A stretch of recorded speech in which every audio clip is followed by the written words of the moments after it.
भारत के 140 करोड़ जनता को रात दिन जागृत करना और बहुजन समाज के एकत्रित करने का काम कर रहे हैं।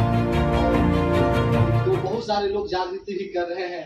आज के इस कार्यक्रम में बाबा साहब के लोग सशक्त नमन करते हैं और बाबा साहब के विचार लेके हम लोग गाँव में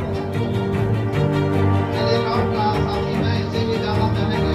बाबा साहब ने कहा था कि जाओ अपने घर की दीवार पर लिखो कि हम इस देश के शासक करती जमात, लेकिन आज वो नजर नहीं आ रहे। जो उनका कहना था उस पर समाज उतर नहीं पा रहा है। ईवीएम के माध्यम से हो, क्यों ऐसा घोटाला हो रहा है, इससे क्या किया जाना चाहिए?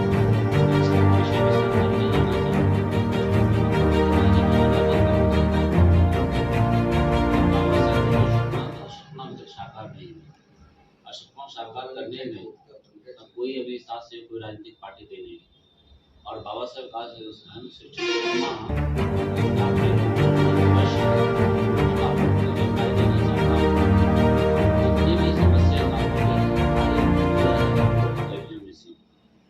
मशीन के द्वारा जो घटना घट रही है और खास ईवीएम मशीन नहीं होता भारत में तो हमारे बहुजन समाज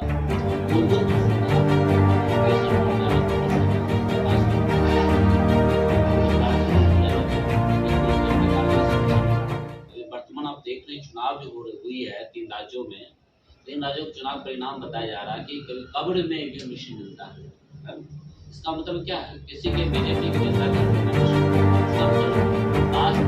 लोकतंत्र नीच है।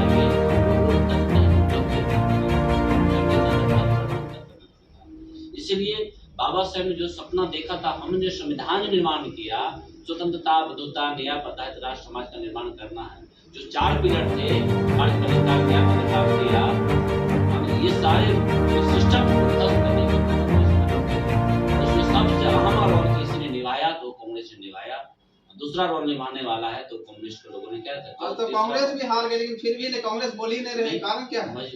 अब कांग्रेस के पास मजबूरी हो सकती नहीं, कांग्रेस इससे पहले मुझे लग रहा है कि संभावना कांग्रेस की मशीन लाई है। अगर उस मुद्दा पर बोलती है तो कांग्रेस भी खराब हो सकती है, इसकी पार्टी बैन हो सकती है चुनाव आयोग। इसलिए कांग्रेस चुप्पी दिखा रही है और क्षेत्रीय दल भी वर्तमान में जो चाप बैठी है उसके पीछे भी कुछ राज छुपी हुई है। जानदार मुद्दा कर उठाते हुए मुद्दा तो इससे पहले जो हमारे जीता हुआ कैंडिडेट है वो मुद्दा को कहीं बीजेपी और कांग्रेस ने लपेट ले, इसलिए वो भी चुपचाप बैठे हुए। या किसी की इनकम टैक्स की मजबूरी होगी, किसी का जमीन घोटाला की मजबूरी होगी, किसी को घोटाला की मजबूरी होगी, लेकिन हम आम जनता की मजबूरी नहीं है। इसीलिए बहुजन क्रांति मोर्चा, भारत मुक्ति मोर्चा और पिछड़ा वर्ग मोर्चा, राष्ट्रीय पिछड़ा वर्ग मोर्चा, किसान मोर्चा, सारे बिगड़े एसोसिएशन बहुजन मुक्ति पार्टी के तत्वाधान में 31 जनवरी को दिल्ली के चुनाव आयोग के खिलाफ हम लोग घेरने की तैयारी कर रहे हैं। इसलिए मूलभूत हम सारे बीमारी का मूल जड़ ईवीएम मशीन। जब तक ईवीएम मशीन हटेगा नहीं तब तक हमारा बहुजन समाज का आजादी की लड़ाई समापन नहीं होगा। इसलिए बाबा सपना था तो सपना सरकार कोई भी करने देने वाला नहीं है। इसलिए बाबा साहब ने कहा मैं संविधान कितना भी अच्छा मैं दे दूं आपको, इस संविधान को चलाने वाला व्यक्ति निष्ठावान चाहिए, लेकिन निष्ठावान नहीं है, ईमानदार नहीं है। बैठे हुए लोग हैं जो जज भी सदन में बैठे हुए, कार्यपालिका में बैठे हुए, न्यायपालिका में बैठे हुए, सारे मीडिया में बैठे हुए, सारे ब्रह्मकेशी को बैठे हुए। इसलिए हमारे बहुजन समाज को न्याय मिलने वाली नहीं है। इसलिए बहुत बहुत आपको धन्यवाद। बाबा साहब मैं नमन करता हूँ। उन्होंने जो संविधान दिया, संविधान के कारण आज मैं बोल रहा हूँ आपके सामने।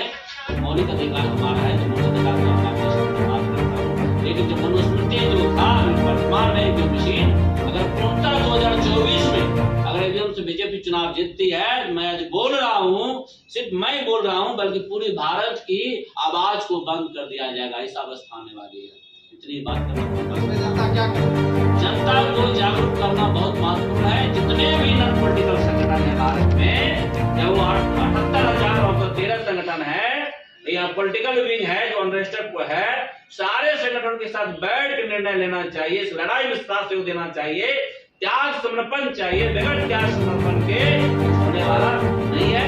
इसलिए उनको कोऑर्डिनेशन बनाकर इस लड़ाई को साथ एमओयू कर सफल कर लेना चाहिए, क्योंकि बाबा साहब की विरासत है, विरासत को बचाना सिर्फ एक भारत मुक्ति मोर्चा, बाम सिर्फ लोगों की दायित्व नहीं है और लोगों संगठन पॉलिटिकल पार्टी की दायित्व बनती है।